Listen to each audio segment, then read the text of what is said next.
Well, Jessica, it was a strange chain of events, to say the least, and at the center of it all is that burnt car right behind us here on Northern Boulevard near 215th Street. Police say the man behind the wheel was partially naked when he intentionally crashed it, set it on fire, and charged at officers with a knife before they fired their weapons.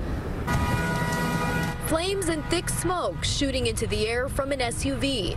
That whole car was just completely engulfed in flames. Nearby, officers surrounded a man in his 30s, naked from the waist down, lying on the ground. They say it all started just before 3 p.m. when that suspect purposely crashed his car into a parked NYPD cruiser outside the 111th precinct. It was like tires screeching. It was just like loud metal. And then that's when you heard essentially just screaming and then just people running from the scene. Then police say the man tried to set the cop car on fire, but was only able to ignite his own before threatening 2 officers with this 12-inch kitchen knife.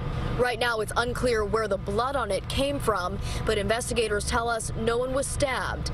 The subject brandished a knife and charged at the officers. 2 officers discharged their firearms several times and struck the subject multiple times on his torso and his leg.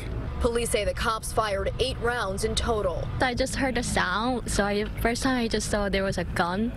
Like there's a sound of, pong, pong, pong like that. We thought it was firecrackers.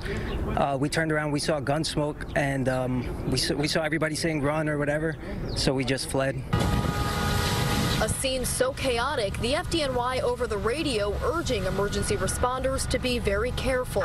You receive that? Use caution. Couple EDC at the location, and we have a report of shots fired from PD. I was concerned for the safety of the police officers. That's the only thing that I was thinking of. So far, no explanation for the bizarre behavior. If somebody crashes his car and lights up other vehicles, there's a possibility that there may be some mental issues.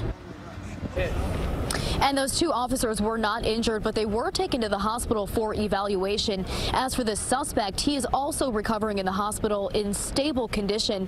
Police tell us he does not have a criminal past, but he is expected to be charged soon in this case. We're live in Bayside, Queens tonight. Reena Roy, TV 1055.